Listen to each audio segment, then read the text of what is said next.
Hello friends, তো তোমরা সবাই কেমন আছো? আশা করি সবাই ভালো আছো। আমিও বেশ ভালো আছি। তো চলে গেছিলাম রথ দেখতে যাওয়ার আগে অনেকক্ষণ বাড়িতে বসেছিলাম, কারণ রথের দিন প্রচুর পরিমাণে বৃষ্টি হচ্ছিল। তো তারপরে অপেক্ষার অবসান হয়ে তারপরে আমরা চলে গেলাম ব্যারাকপুরে। তো ওখানে গিয়েই চলে আসলাম ঠাকুরের কাছে ঠাকুর দর্শন করতে। দেখো কত সুন্দর লাগছে। তো ওখান থেকে ঠাকুর দর্শন করে ওখানে ঠাকুরের চরণামৃত নিয়ে তারপরে আমরা চলে আসলাম একটু বাইরে এসে রথের মেলাতে পাঁপড় না খেলে হয়, তাই তো। তো একটুখানি পাঁপড় খেয়েছি আমি, আমার হাজব্যান্ড, ছেলে, তিনজনাই খেয়েছি। তো ওখানে ফটো ক্লিপটা দিয়ে দিলাম। তারপরে খেয়েছিলাম আইসক্রিম বলতে মটকা কুলফিগুলো।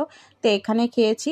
আইসক্রিমটা খেয়ে আমরা অনেক কিছুই খাবার খেয়েছিলাম। তারপরে খেলাম ঘুগনি। আর মেলা মানেই তো ধরো এটা সেটা খাওয়া, কি তাই তো।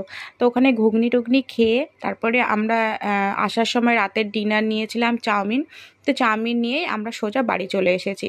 তো ছোট্ট রিলসটা কেমন লাগলো, আর হ্যাঁ অবশ্যই করে বড় ভিডিও আসছে, সেটাও দেখতে থেকো।